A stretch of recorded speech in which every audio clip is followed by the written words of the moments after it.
Hello friends, my name is doctor Imtiaz. I am special primary health care. आज हम बात करेंगे बेबी केयर की सीरीज पे। पार्ट से 1 से लेकर 7 तक आज इसकी समरी हमने बनाई है, जो आप लोगों को इंशाल्लाह बहुत अच्छी लगेगी।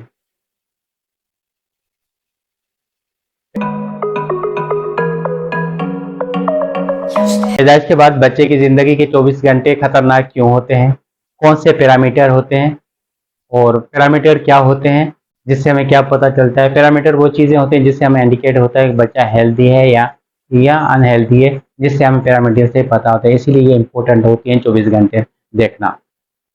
और कौन कौन से देखेंगे अभी हम इस पे आप डिटेल पे बात करते हैं। फिजिकल एग्जामिनेशन, फिजिकल एग्जामिनेशन क्यों ज़रूरी होता है। आप उस जो जब बच्चा पैदा होता है उसी दौरान जो है हम बच्चे का फिजिकल एग्जामिनेशन होता है। सबसे पहले होता है टेम्परेचर। नॉर्मल टेम्परेचर कितना होता है बच्चे का? 98.6 फारेनहाइट होता है, जो बच्चे का नॉर्मल टेम्परेचर होता है। और क्यों ज़रूरी होता है, सबसे पहले टेम्परेचर क्यों ज़रूरी है उसको हम डिटेल में आगे जाके बात करेंगे।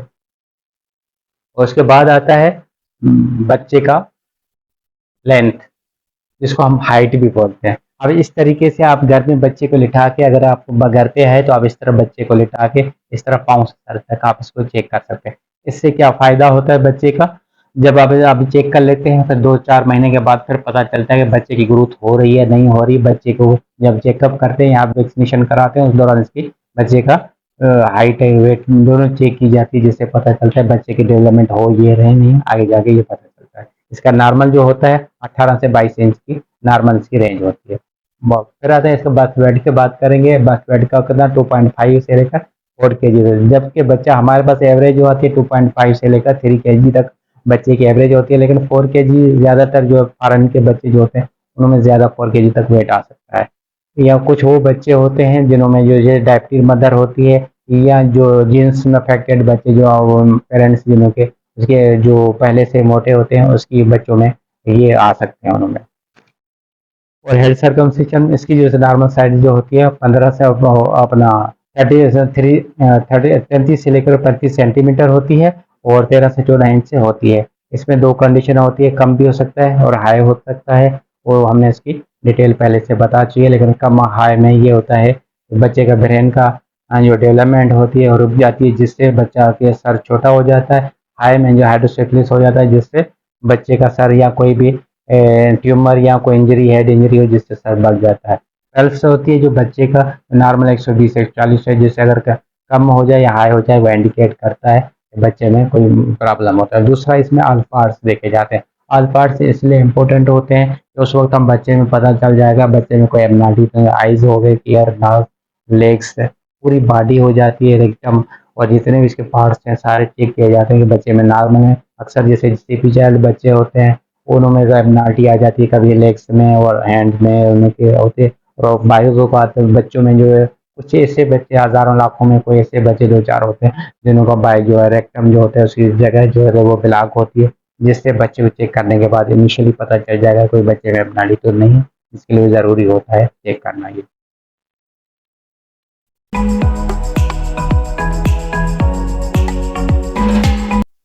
हाँ, अगला और दूसरा पैरामीटर जो हमने सबसे जो पैरामीटर इम्पोर्टेंट होता है ये दूसरा स्किन का। आप स्किन देख रहे हैं, ये नॉर्मल बच्चा है, ये बात येलो दिख रहा है। अब ये जो स्किन आप देख रहे हैं बच्चे में ये शो कर रहा है जॉन्डिस को, क्योंकि अगर ये 24 घंटे के बाद अगर हो तो वो नॉर्मल होता है, अमूमन बच्चों में होता है, क्योंकि रेड सेल्स के टूटने की वजह से ये जो येलो बनता है इसको बिलोरुबिन होता है, या रेड सेल टूटने के बाद जो ब्लड सेल ब्रेक होने के बाद जो होता है वो बिलोरुबिन बनते जो शो करती है स्किन पे। और आइज के जो है अपना ये स्क्लेरा जो व्हाइट जो हिस्सा है उसमें वही सबसे पहले जो है पीलापन वहां से आ जाता है। अगर ये 24 घंटे पहले स्टार्ट हो जाए, पैदाइश के बाद से पहले ही हो जाए, तो ये सबसे बड़ा खतरनाक बच्चे की साइन होती है, जिसके दौरान बच्चे को अब हॉस्पिटल में एडमिट करने की जरूरत पड़ती है। उसमें हाई रिस्क होता है ज़्यादा, क्योंकि वो ज़्यादा खतरनाक, उसमें मेडिसिन दवाई देनी पड़ी, उससे पहले ही नहीं होता। 24 घंटे के बाद में होता है तो वो बच्चा नॉर्मल धूप से और सिकाई से अपना ये कवर हो जाता है। उसके बाद आते हैं और उसकी जो लाइफ सेविंग होती है रेड सेल की 120 दिन की होती है। और ज़्यादातर जो बच्चे होते हैं जो ओवर पीरियड से ज़्यादा अगर माँ के पेट में हो जाते हैं तो उनको ज़्यादा होता है। प्री मेच्योर बच्चे हों लो वजन वाले हों उन को भी जैसा जॉन्डिस का खतरा होता है। ये 2-3 कंडीशन में ज़्यादा इंडिकेट होता है जॉन्डिस वाला। और उसके बाद आता है हमें रिस्पायरेशन पे आते हैं। नॉर्मल रिस्पायरेशन होता है 30 से 60 होता है। और हमें रिस्पायरेशन किस तरफ हम चेक करते हैं, अब ये जो फुल दायरा देख रहे हो ये बच्चे का होता है। ये जो एब्डामन और ये चेस्ट के बीच में ये देख रहे हो ये डायफ्राम होता है जो अप और डाउन होता है, जिससे हम बच्चे को चेक किया जाता है। जब एक बार डाउन और अप होता है तो उसको एक काउंट सिंगल बाउंड में काउंट किया जाता है। और ये पूरे एक 60 सेकंड में आप देखेंगे तो 1 मिनट में कितनी बार ये बच्चा ये हुआ है उसको हम काउंट करते हैं बच्चे में। अगर ये नॉर्मल जो है 30 से 60 होता है, अगर कम हो तो भी उसमें शो करता है एबनॉर्मलिटी, अगर 60 से ज़्यादा हो तो एबनॉर्मलिटी शो करता है। इस तरह आप बच्चे किसी को बिठा के उस तरफ ये जगह आप उसको नोट करोगे पर सेकंड में, पर 1 मिनट में कितने बार वो बच्चा कर रहा है, एक नीचे होके ऊपर होगा तो उसको एक काउंट करेंगे। इससे हमें बच्चे का क्लियर हमें पता चल जाएगा बच्चे में क्या कंडीशन है। इसीलिए ये देखना ज़रूरी होता है। ये और स्किन के ये 2 कंडीशन है बच्चे में इम्पोर्टेंट है। आगे हम बात करेंगे रिस्पायरेशन। रिस्पायरेशन है क्या? रिस्पायरेशन का मतलब होता है ऑक्सीजन का कार्बन का एक्सचेंज होता है। इंस्पायरेशन एक्सपायरेशन होती है, कहाँ पे होती है? इस लंग्स में होती है। जो सांस का जो होता है इन होना आउट होना उसका जो फंक्शन मेन रोल होता है वो तो डायफ्राम का होता है और कोटल अपना इंटरकोस्टल जो मसल्स उनका फंक्शन होता है। लेकिन जिसकी इंस्पायरेशन एक्सपायरेशन होती है ये लंग्स में होती है। जब माँ के पेट में होता है तो बच्चे की इंस्पायरेशन एक्सपायरेशन कहाँ होती है? प्लेसेंटा में होती है। जबकि जब बच्चा आफ्टर बर्थ के बाद बच्चे की जो एक्सप्रेशन होती है वो लंग्स में होती है। इसीलिए हम इसको बोलते हैं कि रिस्पिरेशन इम्पोर्टेंट क्यों है। अब वो बच्चे का रोना क्यों है वो हम इसके आप बता रहे हैं कि अब जैसे बच्चा अगर रोना शुरू कर देता है तो उस वक्त हमें पता चलता है कि बच्चे की अभी सक्सेस लाइफ हुई। जिससे फर्स्ट क्राई जब बच्चे का होता है, जब लंग्स वर्किंग करते हैं तो बच्चा रोना शुरू कर देता है। अगर उस दौरान में हम बच्चे को इस तरफ अपने बच्चे को पहले से उसको वॉश करा जाता है अच्छी से टॉवल के साथ, उसको क्लीन किया जाता है। उसके बाद बल्ब सिरिंज में साथ सेक्शंस के साथ उसको वॉश करके फिर बच्चे को उल्टा करके खपाया जाए, जिससे बच्चे का ब्लड का सर्कुलेशन ब्रेन तक पहुंचेगा, जिससे बच्चे का रोना, क्योंकि इसमें ड्यूरिंग प्रेगनेंसी इसके लंग्स में ये वर्किंग नहीं होता लेकिन फ्लूइड होता है जो इसकी ग्रोथ के लिए काम आता है। और फिर उसको जब हम उल्टा करेंगे इसकी जो फ्लूइड जो होगा वो बाहर निकलेगा और इसके लंग्स कम वर्किंग करेंगे, ब्लड की सर्कुलेशन पूरी ब्रेन तक आएगी और कोई टिश्यू डैमेज ना हो। इसीलिए इसको कर दें। जैसे अगर खुदा ना खास्ता अगर बच्चा देर से रोता है तो उसके ब्रेन के किसी न किसी टिश्यू को नुकसान पहुंचा है, जिससे बच्चे में कोई ना कोई एबनॉर्मलिटी हो सकती है। आगे हम बात करेंगे अभी टेम्परेचर पे। नॉर्मल टेम्परेचर जो बच्चे का होता है 96 फ़ारेनहाइट होता है। और इस किस तरह वे में चेक किया जाता है? 3 वे मेथड होते हैं। एक्सिलाई ओलर जो है ये चेक किया जाता है। इसमें प्लस एक्सिलर में जो बच्चे के जो बाजू के नीचे चेक किया जाता है इसमें प्लस किया जाता है एक, और ओरल जो है 98 होता है, रेक्टल में माइनस किया जाता है। टेम्परेचर क्यों इम्पोर्टेंट होता है, क्यों ज़रूरी होता है जो देखना? इसलिए होता है कि जो जब और उसको केयर करना ज़रूरी होता है कि माँ के पेट में जब होता है तो उसका टेम्परेचर ज़्यादा होता है, उसका 98.6 से अबव होता है। जबकि बच्चा जब जैसे आता है, जो बाहर आता है तो उसके बाद उसको जो इन्वायरमेंट में टेम्परेचर वो माँ जैसा टेम्परेचर नहीं मिलता, और ना मिलने से बच्चा हाइपोथर्मिया में जा सकता है। और 1 डिग्री जब बच्चा कम हो जाए 1 डिग्री टेम्परेचर तो समझो 10% को ज़्यादा ऑक्सीजन की ज़रूरत पड़ जाती है, वो ज़्यादा यूज़ करता है। तो इसीलिए इम्पोर्टेंट होता है उसको टेम्परेचर मेंटेन रखना आफ्टर बर्थ के बाद ज़रूरी होता है। ज़्यादा प्री मेच्योर की उनके कंडीशन में आप ये कर सकते हैं और डिटेल में हमने पीछे बता चुके हैं। उसके बाद आता है हम एपकार स्कोर। एपकार स्कोरिंग क्या है? ये भी एक इम्पोर्टेंट वाइटल है जिससे हमें पता चलता है बच्चा हेल्दी है या अनहेल्दी है। ये हम कब देख के रहे हैं? 1 से 5 मिनट के दौरान देखे जा रहे हैं। ये भी एक मेडिकल असेसमेंट होती है जिससे हम ये 5 चीज़ें देखते हैं। अपीयरेंस देखते हैं, अपीयरेंस में इसका स्किन देखते हैं, इसमें कलर कौन सा आता है।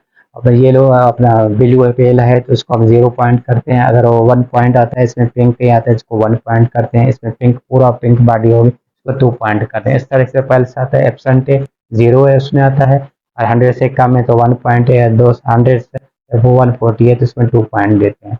इस तरह ग्राम से उसका रिस्पॉन्स कितना होता है? फ्लोपी है तो 0 है, वीक किराए है तो एस्टिमेट। जब बच्चे को हम पाँव की इस तरफ छुएंगे तो पता चलेगा। अगर मूवमेंट दे रहा है, स्लो दे रहा है तो वो 1 पॉइंट, अगर फुल क्राई कर रहा है बच्चा मूवमेंट देने के बाद उसको 2 पॉइंट देंगे। एक्टिविटी मसल्स की टोन देखते हैं, अब इसमें एब्सेंट 0 है। अब इस कंडीशन में देखते हैं हाथे पाँव देखते हो, इसमें मूवमेंट होती है, इसमें रिस्पॉन्स देते हैं, इसको 1 पॉइंट देते हैं। इसमें फुल रिस्पॉन्स है इसीलिए इसको फुल मूवमेंट है, इसको हम 2 पॉइंट देते हैं। इस तरह से एक्सप्रेशन एब्सेंट है, स्लो कम रेगुलर आ रही है तो उसको हम 1 पॉइंट देंगे। स्ट्रांग है उसकी तो वो करते हैं। ये टोटल असेसमेंट करते हैं, इससे हम पॉइंट है, नॉर्मल जो पॉइंट होते हैं 7.8 से लेकर 9 तक नॉर्मल पॉइंट है। टोटल हम अगर इसको करेंगे स्कोर तो बच्चा कितना हेल्दी है, अगर 7 पॉइंट से ज़्यादा अगर 9 आता है 8 आता है तो बच्चा हेल्दी मैसेज करता है। अगर 7 पॉइंट से कम आता है तो बच्चा अनहेल्दी में शो करता है, उसमें कोई ना कोई पैरामीटर में अगर वो कोई फॉल्ट होता है तो फिर वो अनहेल्दी में शो करता है। ये 5 मिनट में ज़रूरी बच्चे का देखना होता है, जिससे हमें पता चल जाता है बच्चे का उसी वक्त बच्चा कितना।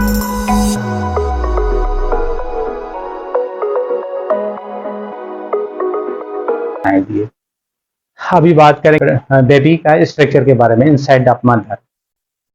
अभी आप ये स्ट्रक्चर देख रहे हैं। अब इस स्ट्रक्चर में आप जब बच्चा जब माँ के पेट में होता है तो किस तरफ होता है, ये आप देख रही है माँ के पेट में इस तरफ बच्चा होता है। ये वाइट वाइट देख रहे हो, ये इसको हम जो ऊपर से जो पर्दा होते हैं इसको अम्यूनिटिक सेक बोलते हैं, और इसके पर्दे के अंदर जो होता है वो अम्यूनिटिक फ्लूइड होता है। अक्सर जो है बच्चों का जो फ्लूइड की कमी आती है जिससे बच्चे को प्रॉब्लम होता है, क्योंकि फ्लूइड से बच्चे की ग्रोथ होती है। अगर फ्लूइड का कम हो जाए तो रिस्क होता है, जिस दौरान अक्सर बच्चों में ये होता है। तो इसीलिए ये चेकअप करने के बाद पता चल जाएगा फ्लूइड नॉर्मल है या नहीं है। दूसरा इसमें रोल आता है, ये आप ऊपर दे रेड वाली जो साइड देखो ये प्लेसेंटा है। ये प्लेसेंटा जो है बहुत इंपॉर्टेंट होती है, जो बच्चा पहले दिन से लेकर पैदाइश तक बच्चे का रोल जो है इस प्लेसेंटा में होता है। प्लेसेंटा की एक साइड जो होती है वो यूट्रस के साथ, ये साइड देख रहे हो ये यूट्रस के साथ अटैच होती है, और दूसरा साइड ये अपना ये सीधा जो आ रहा है ये अम्बिलिकल कार्ड है, इस अम्बिलिकल कार्ड के साथ अटैच होती है।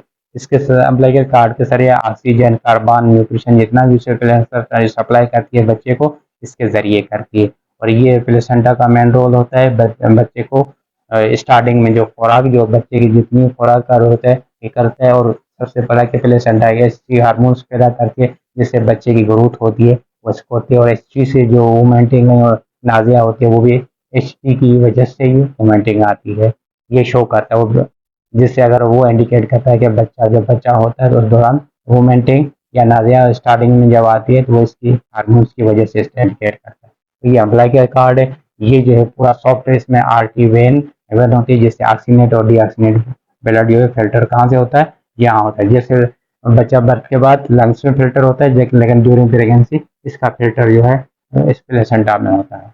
ये पूरा स्ट्रक्चर है, बॉडी का इस तरफ बच्चा अंदर होता है, और इस मोड ये नॉर्मल कंडीशन में बच्चा इस तरफ होता है, जिस तरफ ग्रोथ होती है इसमें पानी होते हैं। और सोमेटिक फ्लूइड जो है इसके दो काम होते हैं, एक तो बच्चे की ग्रोथ करता है, दूसरा बच्चे का जो टेम्परेचर होता है वो बरकरार रखता है। हर 3-4 घंटे के बाद ये सोमेटिक फ्लूइड चेंज होता है नेचुरल तौर। और उसके बाद बोलते हैं अम्बिलिकल कार्ड का प्रिवेंशन।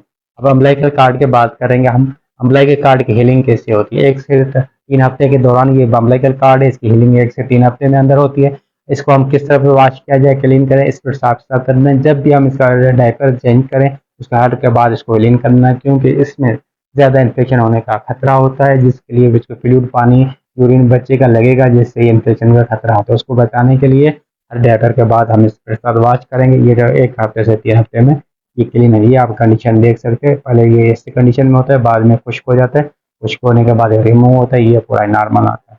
ये अम्बिलिकल कार्ड होता है जिसके लिए इम्पोर्टेंट होता है बच्चे को। ये हम कब काटते हैं, ये बच्चे का जो है अम्बिलिकल, ये हमेशा जब बच्चा होता है उसके बाद 2 से 4 सेंटीमीटर के दौरान से उसको काटे हैं स्टेराइज सीजर से या ब्लेड से, उसको पहले क्लिप लगा के फिर उसको। अभी हम बात करेंगे ब्रेस्ट फीडिंग के बारे में। ब्रेस्ट फीडिंग क्या है? ब्रेस्ट फीडिंग जो है एक नेचुरली कुदरती है, इसमें ये समझो कंप्लीट डाइट होती है न्यू बॉर्न बच्चे के लिए। इसमें कैलोरीज भी होती हैं, विटामिन्स भी हैं, मिनरल्स भी हैं, इंपॉर्टेंट न्यूट्रिशन होती है। और इसमें से सारी बच्चे के डेवलपमेंट के रिक्वायरमेंट के लिए जितनी बच्चे की ज़रूरत होती है माँ की तरफ से, ये पूरा उसकी जो बच्चे की एक नेचुरली जो है, जो एक नेचुरली समझो डाइट है बच्चे की, बैलेंस डाइट है। इसमें कंप्लीट जो बच्चे के रिक्वायरमेंट के हिसाब से, उसकी डेवलपमेंट के हिसाब से कंप्लीट ब्रेस्ट फीडिंग होती है। और एक्स्ट्रा इसमें ये जो ब्रेस्ट फीडिंग है स्टार्टिंग में जो होता है कोलेस्ट्रॉम होता है, कोलेस्ट्रॉम मिल्क होता है। कोलेस्ट्रॉम मिल्क क्या होता है, इसमें वो जो बच्चे को जो स्टार्टिंग वाले दिन जो बच्चे को फेंक देते हैं, कभी भी दूध फेंकना नहीं है। ये 4 दिन 5 दिन जो स्टार्टिंग में जो गाढ़ा दूध होता है जिसको कच्चा दूध भी बोला जाता है, वो जो दूध है उसको बच्चे को पिलाएं, क्योंकि इसमें एंटीजन होते हैं जो बीमारी के खिलाफ खुद मुताबिक बढ़ाते हैं बच्चे की लिए। ये इंपॉर्टेंट उसको पिलाया जाए उसको। हाँ, जब बच्चे को और कितने टाइम में पिलाया जाता है, बच्चे को फीडिंग की जाती है 2 से 3 आवर में कही जाए। और इसको लॉन्ग ड्यूरेशन अगर इसके बढ़ जाए तो इसके फैमिली उसको और जो बच्चे का जो है उसमें, क्योंकि माँ के बाद 2 हार्मोन्स होते हैं, एक एक्स्ट्रोजन एक प्रोजेस्टेरॉन होता है। अगर इसका पीरियड बढ़ जाएगा तो एक्स्ट्रोजन काम करेगा और फिर एग आ जाता है। अगर इसको टाइम पे पिलाया जाए तो प्रोजेस्टेरॉन काम करता रहेगा, जिससे बच्चे का दूध बनता रहेगा और बच्चे को टाइम पे वो चीज़ मिलती रहेगी। और दूसरा ये, जब जब बच्चे को दूध पिला जाए, पिलाने के बाद उसको लास्ट में जो कोई ये पोजीशन जो देख रहे हो, बच्चे को लाजमी इस पोजीशन में बच्चे को छाती के साथ लगा कर दें, क्योंकि बच्चे का जो गैस हवा जो उसमें है वो फुर्क हो जाएगा और बच्चा सुकून के साथ रिलैक्स हो जाएगा। और दूसरा इसमें हम बात करेंगे बिगेस्ट प्रॉब्लम क्या होता है इसमें लेकर मदर का। सबसे पहला क्या होता है इसमें, इस कंडीशन में दूध कम हो सकता है माँ का। एक तो सबसे पहले न्यूट्रिशन होती है, जो डाइट जिसके कम होने की वजह से। और दूसरा इसमें pre mature baby, pre mature और सिक बच्चे का कैसे रोल आ सकता है। जैसे देखिए आप, प्री मेच्योर बच्चा होता है वो सकिंग उसकी पावर कम होता है, तो माँ का दूध जब इसको पिलाते हैं वो सही नहीं पी सकता और कम पीता है। कम पीने की वजह से माँ का जो ब्रेस्ट क्लियर वो नहीं होता, ना होने की वजह से एक साइड पिएगा दूसरी नहीं पिएगा, जिससे वो जो है जब एक्स्ट्रा खीर रहेगा तो ब्रेन सारा काम तो ब्रेन करता है, जिसमें वो फिर वो उसका दूध का कम हो जाए सिक कंडीशन में। और ब्रेन इसमें प्रीमेचर में बच्चा दूध को बच जाता है और उसमें इस्तेमाल नहीं होता। इसीलिए बोलते हैं कि तो पंप इस्तेमाल करना चाहिए और ब्रेस्ट को क्लियर करना चाहिए। बच्चा जितना पिए और जितना जो दूध बच जाए उसको फेंक भी दिया जाए, लेकिन उसको ब्रेस्ट को क्लीन किया जाए पूरे दूध के साथ, जो हर टाइम पे वो दूध अपना नेचुरली बनता रहेगा, वो खुश्क कभी नहीं होगा। अगर उसको नहीं निकालेंगे तो वो खुश्क हो जाएगा, फिर आगे जाके प्रॉब्लम होता है। एक तो ये, दूसरा ये होता है हार्मोन्स का, हार्मोन डिस्टर्बेंस होते हैं जिसकी वजह से भी दूध का अपना लीकेज हो जाता है। और स्ट्रेस, स्ट्रेस जाहिर है जब फर्स्ट टाइम जब डिलीवरी होती है उस तरह स्ट्रेस में होती है, क्योंकि वो फिर आपका टाइम पे जो है बच्चे को 2 घंटे में उसको दूध देना होता है और उसको न्यूट्रिशनल लो होती है। और दूसरा उसको आराम नींद जो होता है उसकी लग होती है, खाना उसका सही नहीं होता। तो सारी स्ट्रेस का मतलब होता है जो चीज़ें नॉर्मल ना हो माँ के लिए, उसके हार्मोन्स डिस्टर्बन हो, ये सारी स्ट्रेस में आ जाती है। इसीलिए जो है प्रॉब्लम लेकअप बिल्कुल होता है। इस कंडीशन में हम क्या कर सकते हैं, उस कंडीशन में हम वो आपने पहले बता दिया क्या क्या करना चाहिए और डिटेल में हम पीछे बता चुके हैं। बेबी इम्यूनाइजेशन, हम बात करेंगे बेबी इम्यूनाइजेशन पे पहले। देखिए बच्चा जब होता है इसका जो आप देखिए उसमें अंटल 2 महीने से 3 महीने तक बच्चे का ये जो इम्यून सिस्टम होता है वो मेच्योर नहीं होता। इंटरेस्टिंग बात इसमें ये है, आप देखिए ये है अपना थैमस। थैमस क्या है, एक ग्लैंड है, सॉफ्ट ऑर्गेनिज्म होता है जो कहाँ, ये बेबी में पाया जाता है। इसकी जो साइज है सबसे बिगेस्ट साइज बेबी में होती है। अगर हमें सन पे हो जाता है, जब प्यूबर्टी एडल्ट हो जाता है तो उस कंडीशन में ये बिल्कुल सुपर एक फेट का बन जाता है। आप इससे क्लियर हो गया कि बच्चे की जो थैमस बड़ा साइज होती है एडल्ट की कम होती है, क्योंकि ज़्यादा बच्चे की में ज़रूरत होती है इस एज में, ज़्यादा इम्यूनिटी की ज़रूरत होती है, उसकी केयर की ज़्यादा ज़रूरत है। इसलिए कुदरत ये सिस्टम रखा हुआ है, जो बड़ों को कम ज़रूरत पड़ती है इसलिए वो है, तो इसीलिए ये ज़्यादा स्ट्रांग होता है, बच्चों के लिए ज़रूरी भी होता है।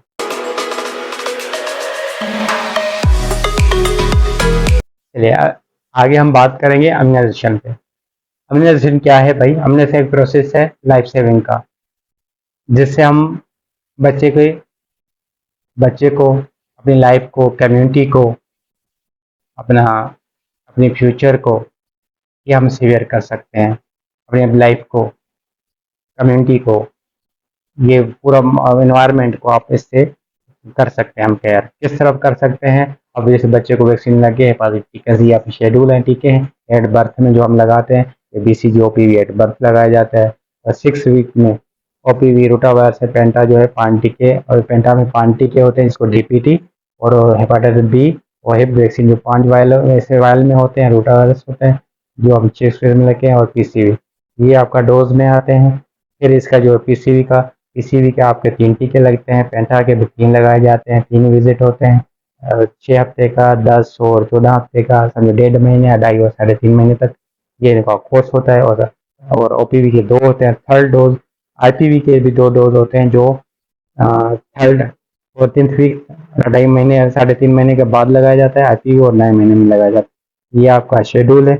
MR का और IPV जो है 9 महीने में हम लगाए जाते हैं, और MMR का ये जो है गवर्नमेंट का शेड्यूल है, इसमें लगाया जाएगा। अगर प्राइवेट होते हैं तो उसमें MMR मीजल्स मम्स रूबेला होती है 9 महीने और 15 महीने में प्राइवेट लगाते हैं, वो चीज़ होते हैं। और उसके बाद आते हैं, ये इम्पोर्टेंट हब है, वैक्सीन वाइल मॉनिटर। किस कंडीशन में वैक्सीन हम यूज़ कर सकते हैं या नहीं कर सकते हैं, ये इंडिकेट करता है। हर वाल के लिए इम्पोर्टेंट होता है। हर बंदे को ये देखना चाहिए वैक्सीन करने से पहले बच्चे को, ये अगर इसका वीएम अगर ये सफ़ेद कलर है तो आप इस्तेमाल करो, अगर इस कंडीशन में हो तो कभी वाइल को इस्तेमाल नहीं करना चाहिए। ये हमारे इंडिकेट करता है हर बंदे को, आपको इसको ये इम्पोर्टेंट होता है। जितना ये लेबल देखेंगे, एक टेम्परेचर होता है, वो इंडिकेट करता है कि बस वाइल का टेम्परेचर जो नॉर्मल होता है 2 से लेकर 10 +2 से लेकर +8 तक जो है नॉर्मल होता है टेम्परेचर। अगर ये टेम्परेचर आउट हो जाए तो भी ये ख़राब हो जाता है, ये जिससे ये इंडिकेट करता है वाइल के लिए, तो वाइल इम्पोर्टेंट है। अच्छा, अभी हमने ये आपने इस सीरीज़ में जो हमने ये क्वेश्चन है, हमने डिटेल में ये बेबी रिस्पिरेशन क्यों ज़रूरी था, तो किस तरफ बच्चे का चेकअप करते हैं वो हम बता चुके हैं। इम्पोर्टेंट क्यों है रोना, क्योंकि वो हमने वो भी आपको बताया। ये क्वेश्चन है, टेम्परेचर हम क्यों देखना है, जो मदर के लिए और मदर का टेम्परेचर उसमें फ़र्क होता है, इसीलिए वो ज़रूरी होता है। अम्प्लाई के कार्ड के कह रहे हैं इंपॉर्टेंट क्लैपिंग जो है, क्लैपिंग क्यों करते हैं कि वो उसका बच्चे का जो है उसमें ब्लड नस वेसल का बनी होती है, इसलिए क्लैपिंग ज़रूरी है, क्योंकि ब्लीडिंग होता है जिसको स्टॉप करने के लिए पहले क्लिप लगा के फिर कट लगाया जाता है। और ब्रेस्ट फीडिंग के बेनिफिट हमने बता दिए कि जो माँ को फायदा होता है और बच्चे को, दोनों को कंप्लीट डाइट जो है बच्चे के लिए मिलती है। न्यूनेटल जॉन्डिस का हमने तस्वीर में बता दिया कि 24 घंटे के पहले, अगर 24 घंटे पहले अगर होता है तो वो खतरनाक होती है, 24 घंटे के बाद होता है अगर आप रूटीन में होता है। ये हमारा है। और अगला जो हमारा टॉपिक आएगा चाइल्ड हेल्थ एजुकेशन में आएगा इंशाल्लाह, वो नेक्स्ट टॉपिक उस पर हम बात करेंगे। और हमारे इस टॉपिक में आपको इंशाल्लाह अगर कंप्लीट ये क्वेश्चन आपको मिल जाएंगे, और मज़ीद आप कमेंट्स करके, आप मज़ीद अगर कोई चीज़ आपको समझ में नहीं आए तो कमेंट्स करके आप ज़रूर पूछ सकते हैं।